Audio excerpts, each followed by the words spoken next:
Hayırlı gün balalar. Hayırlı gün olsun apay. Жарайсыздар балалар. Балалар, қазір орнымыздан тұрып, қолымызды ұстап, үлкен шеңберге тұра қалайық балалар.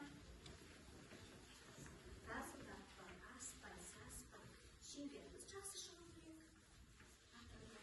Балалар, менің қолымда не көріп тұрсыңдар? Қып-қызыл жүрекшені көріп тұрсыңдар.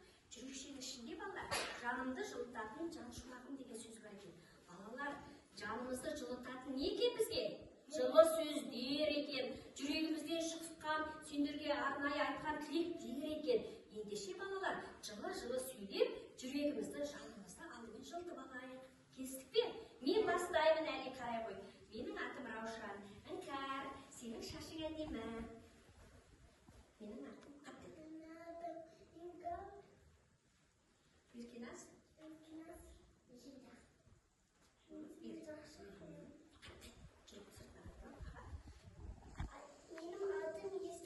Айсана, сенің көйлегің әдемі. Рахмет деп айтуды ұмытпаңдар. Менің атым Айсана. Аяла, сен шашың күшті. Менің атым Аяла. Ансар сен?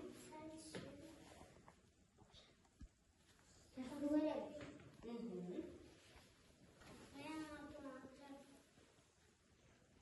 Сөйле.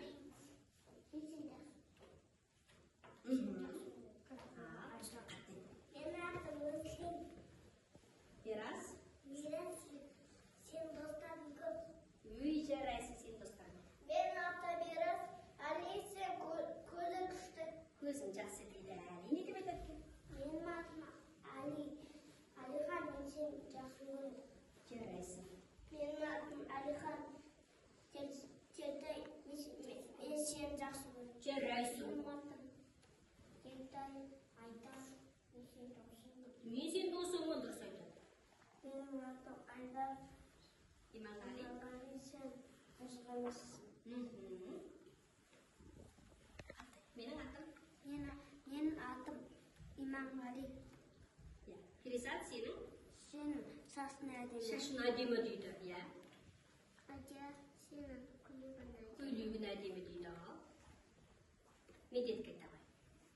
Медет сенің галстугың әдемі дейді. Бері қой. Медет Каримға қарап айта қой. Карим, сенің красавица. Иә, әдемі дейді. Карим маған айтады. Раушан апай, мен сені Жақсы көремін. жарайсың, рахмет Карим. Балалар, мен де сендерді жақсы көремін. Олай болса, артқа шегініп, жаңағы орнымызға отыра қалайық.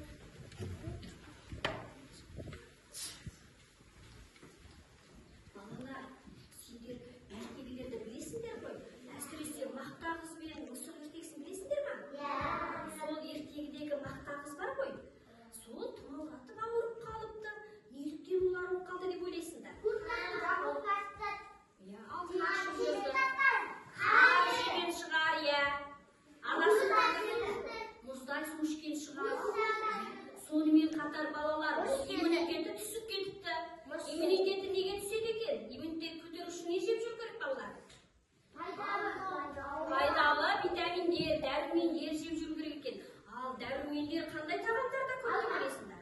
Алмада, алмұрт, банан, гранат, анар дейміз, апельсиндер. Бір сөзбен айтқанда балалар, жемістер мен көкөністер де көп екен, иә?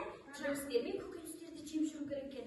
Балалар, олай болса, дәрумендердің, жемістердің, жидектердің, көкөністердің қандай пайдасы бар екенін кәне мынау экранға қарайықшы балалар. Не дейді екен, мұқият тыңдаймыз балалар. Келістік пе?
болады және көз көру қабілетіңізді жақсартады екен, иә?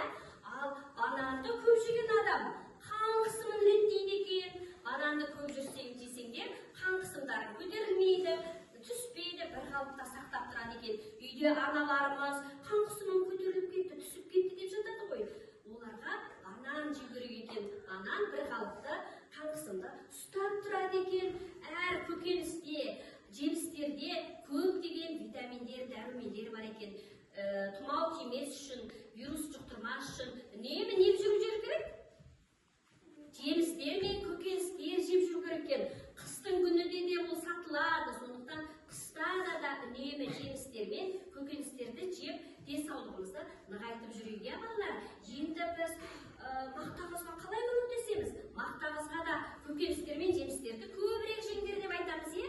Сол үшін біз көкөністер мен жемістердің суретін жіппен өрнектеп, тігіп, бояп, ермек сазбен мүсіндеп, соның суретін біз мақтағызға жіберейік. Мақтағыз сол жемістерді, көкөністерді көріп, өзіне сатып алып, солай емделіп жазылсын деп тілейік. Жарай ма?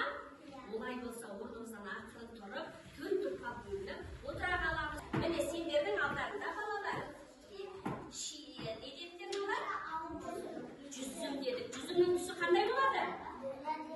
Кәлетімейдің қазақшасы қалай? Күлгін. Күлгін түсті бояу қойып қойғанбыз. Балалар, тыңдаңдар. Балалар, сендердің алдарында ермексаз, иә? Алмұрт және құлпынай дейміз, иә? Бүлдірген құлпынай дейміз. Алмұртты жасыл және қызыл сары түс болады. Сендер жасыл алмұртты мүсіндеңдер, иә? Ішіндегі домалақтарды жасыл түсті ермексазбен өрнектеп шығасыңдар. Сендер құлпынайды қызыл болады, иә? Құлпынайдың іші, бүлдіргеннің ішін қызыл түсті ермексазбен өрнектеп шығасыңдар. Келесі медеттің тобы, сендердің алдарында көкөністер берілген, көкөніс және жемістер берілген. Сәбіз түсі қандай болады? Қызыл сары болады. Сабағы қалай болады? Жапырағы жасыл болады. Сендердің алдарында лимон, лимонның түсі қандай болады? Сары және жапырағы жасыл болады. Осы жіптерді мына жабыстырмалы қағазға төгу арқылы жабыстырып бересіңдер мақтағызға, түсінікті ме? Сендердің алдарында балалар кестеленген жемістер бар екен, міне банан, мынаның шеттерінде өздерінің арнайы тесіктері бар екен. Мына жіпті иненің көмегімен өткізу арқылы осы бананды айналдыра өрнектеп шығасыңдар. Әр балада әртүрлі екен. Сенде қандай бар екен? Алмұрт түсі қандай екен? Жасыл түсті екен. Сенде не бар? Асқабақ. Асқабақты немен өрнектейсің? Қызыл сары жіппен өрнектеп бересің. Ал бізде Айсанада не бар? Алма түсі қандай? Қызыл. Ендеше қызыл алманы жіппен өрнектеп шығасыңдар. Қане балалар, тып-тыныш бастаймыз жұмысымызды. Ал сізге кірсіңдер. Балалар, бояп алдарына төгіп алмаңдар, бүлдіріп алмаңдар қағаздар. Алдарындағы сулы байлық пенен сүртіп тастаңдар, бүлдіріп қалса. Түсінікті ме? Сендерде қолдарыңды ауызға салуға болмайды.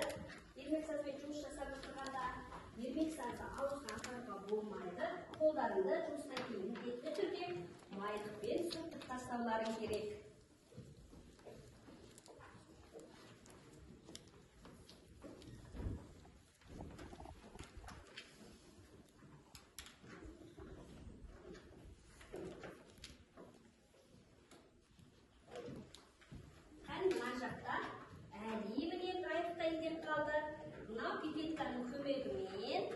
Басып тұрып бірінші саламыз, жіберіп қалсақ, пипеткаға міне тула не келеді. Көрдің ба? Соны кішкентай-кішкентайдан құйып шығасың. Көрдің ба?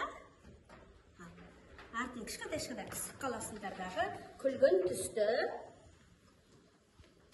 шиемізді жасаймыз.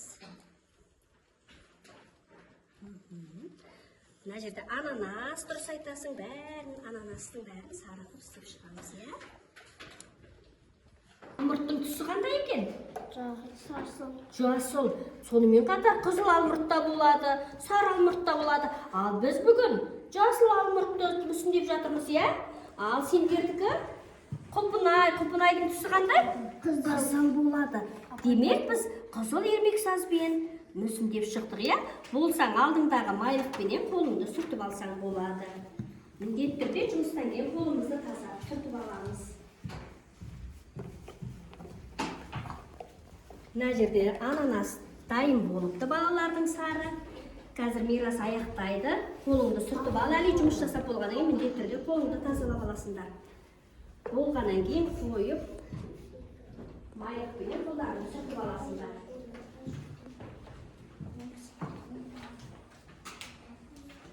Міне біздің жіппенен, сәбізбенен, лимонды да мүсіндеп аяқтап қалыпты.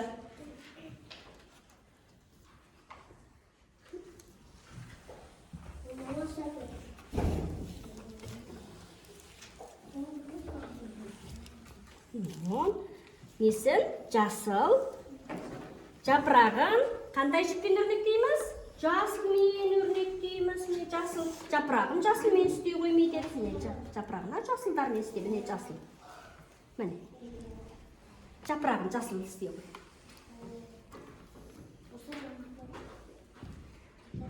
Яғни біздің кестеші қыздарымыз қалай жасапты екен? Міне балалар, аялардың ас қабағын міне қызыл сары жіппен өрнектеп аяқтапты. Жарайсың аяла. Айсанада нені тіктің сен? Алманың жиектерін жіппен сәндеп шыққан екен. Жарайсың. Қане балалар болдық ба? Қане бұнда орнымыздан тұрып, келе қойындар тез бір шынығып, серіп сәтін жасап алады, иә? Келе қойындар, кәне шеңберге тұра қалыңдар, немесе екі қатарға тұра қалыңдар. Ал балалар, серіктеу сәтін жаттығуын жасауға дайынсыңдар ма? Олай болса, экранға мұқият қарап, осыны қайталап, жасап, кішкене бойымызды сергітіп алайық. Бірге аяғымызды қалай қоямыз?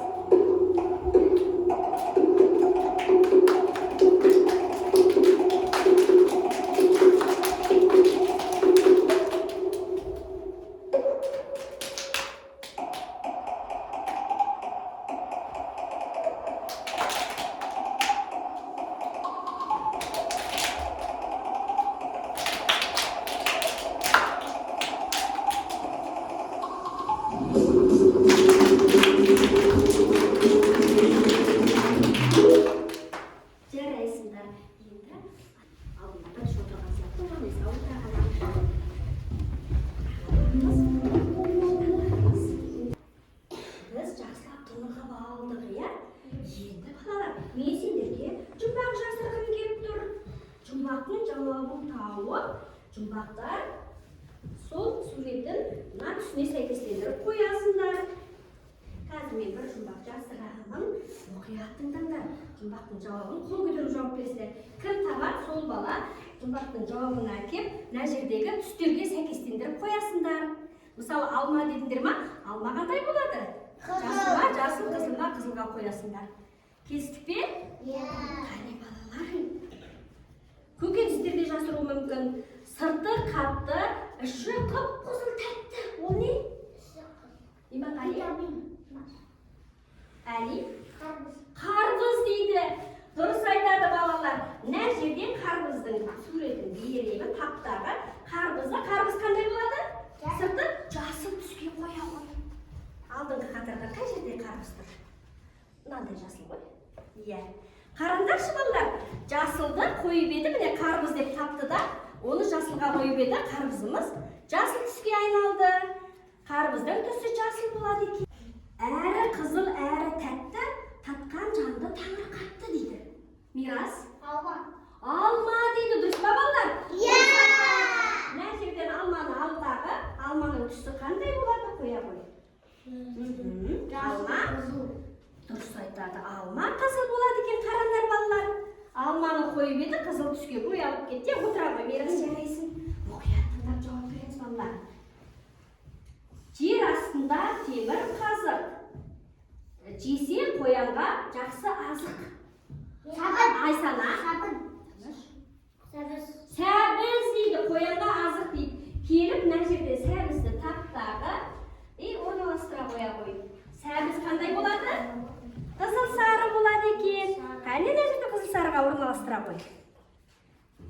Жарайсың. Міне балалар, Айсана сәбіз деп тауып, сәбізді қызыл сары түсті қағазға қойып еді. Қызыл сары сәбіз шыға келді. Келесі жұмбақ мұқият тыңдаңдар балалар. Қанттан ақ, бүйірі тоқ, жерден алар керегі көп. Киетіні қызыл жасыл көйлектер, ол не екен? Қане достарымнан көр. Аңсар, оны ашыған кезде көзіміз ашиды. Пияз деп Иманғали келе ғой, мына жерден пияздың суретін таптағы. Пияздың түсі қандай болады? Қоңыр болады, мына жақта пиязға ұқсас қойып қойып. Пияз қандай болады? Міне балалар, пияздың түсі осындай болады дейді, дұрыс па балалар? Міне басында мынандай болған, оны пияздың түсін тауып қойды. Жарайсың. Аласа тауда алуан алма, ал қызыл алмай ауызға салма дейді. Қызыл болып піспейінше ауызға салмайды екенбіз оны. Жоқ. Мирас айта ғой? Жоқ. Жоқ. Айдар айта ғой? Жоқ. Жүзім емес. Ол басында сары болып тұрады. Соны орақ қойған кезде ол қызарады. Іңкәр? Нет, қызыл деп тұрмыз ғой. Қызарғаннан кейін бірақ жейміз оны. Қызармайды сары кезінде жемейміз. Жоқ. Орақ қойсақ қып-қызыл болып қызарады оны. Айсана? Жоқ. Қызарған кезде бірақ жейміз. Аңсар келе ғой. Мына жерде қызанақты таптағы. Қызанақтың түсі қандай болады? Қызыл болады, кәне қызанаққа тауып қоя ғой. Яғни қызанақтың орысшасы қандай? Помидор. Не балалар қараңдар. Міне қызанақты қызыл түске қойып еді. Лезде қызыл қызанақ болып шыға келді. Жұмбақты шешу арқылы біз жемістердің түстерін алып жатырмыз, иә? Келесі жұмбақ. Қозыларым көгендеулі, түні ұзақ, су ішкенмен жем жемейді бір үзім дейді. Ол не балалар? Суды көп ішеді екен ол. Әли, шу. Жоқ. Алма. Жоқ. Жоқ. Банан. Жоқ. Жасыл түсті. Қызыл. Қозыларым көгендеулі, түні ұзақ, су ішкенмен жем жемейді бір ұзақ дейді. Алма. Жоқ. Жаңа қызанақтың қасында не тұрады? Гранат. Жоқ. Қызанақпен не қосып салат жасаймыз? Огурчик. Иә, орысшасы қалай, қазақшасы қалай огурчидің? Қияр. Қияр екен, тектай екен, қиярды қоя ғой, иә? Келетін тектай. Кәне, қияр қайда екен? Қиярдың түсі қандай болады? Жасыл болады дейді, дұрыс па? Қиярға қоя ғой. Қиярдың түсі, міне қияр. Міне балалар, қияр жасыл болады дейді. Тектай отыра ғой, дұрыс айтасың. Қияр жасыл болды. Тыныш, мұқият тыңдаңдар әлі, жұмбақтар көп екен балалар. Әрі қарай, елдің сүйер егісі, жер астында жемісі дейді. Жерде өседі. Оны пісіріп, біз қуырып тамақ жасаймыз. Тектай. Картошка. Мүсілім айтады, картошка дейді, картоп екен, жарайсың, келе ғой. Мына жерде картопты ала ғой, картоптың түсіне қоя ғой. Мүсілім дұрыс айтты, картоп дейді, міне картоп. Картоптың түсі қандай болады? Келе ғой, қоя ғой. Жарайсың, қоңыр түсті екен, е? Міне қойып еді, лезде қоңыр түсті картоп жасақ қойды. Отыра ғой, мұқият Мүсілім сияқты тыңдаңдар балалар. Бір анадан 100 бала. 100-ді де бозбала дейді. Жүзім дейді, не дейді, өте дұрыс айтады, келе ғой. Мына жерден жүзімді алды, жүзімнің түсі қандай болады, қоясың? Ал, кәне жүзім қандай болады? Тыныш. Жүзім қандай болады? Қазақшасы қалай? Күлген жүзім, міне қараңдар бағын. Лезге жүзімді жасай ғой, иә? Отыра ғой. Әрі қарай. Өзі сары, өзі қисық. Жесең дәмі бар таңсық. Қарайда ғой, ол не? Банан дейді, дұрыс айтады, келе ғой, бананды алдағы. Банан түсі қандай? Сары қисық, иә? Бананға қоя ғой, қайда банан? Сары қисық өзі, міне балалар.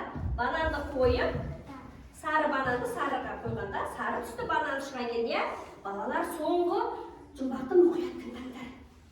Қандай жеміс дәмі жақсы, және шамға ұқсас. Бүйірі жасыл күнмен жасырынды, ол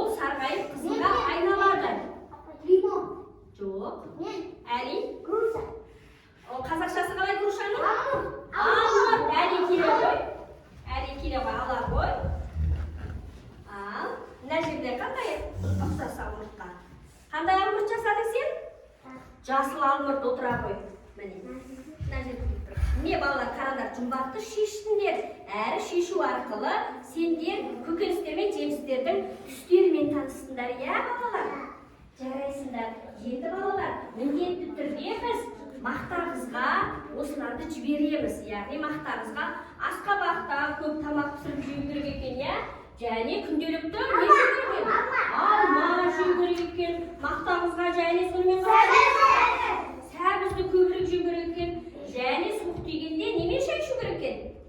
Лимон салған шайды көбірек ішу керек екен. Және балалар, құлпынай салған шайды жақсы ішу керек екен. Осылардың бәріміз балалар мақтағызға қазір беріп жібереміз. Мақтағыз осылардың суретін қарап, сондай жемістермен, көкөністермен өзі емделіп, иммунитетін көтеріп, тезірек сауығып кетсін деп тілейміз, иә балалар? Балалар, сонымен біз бүгін немен таныстық? Жемістермен, көкөністермен танысқан екенбіз. Ауырмас үшін біз нені көбірек жеп жүруіміз керек?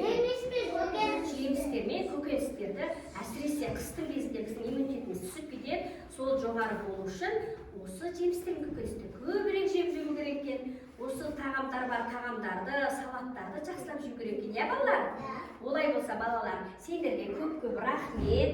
Бүгінгі іс-әрекетке жақсы қатыстыңдар, белсене қатыстыңдар. Жұмбақты қалай күшті жақсы таптыңдар, иә сендер? Бүгінгі іс-әрекетіміз ұнады ма? Иә! Олай болса балалар, рахмет.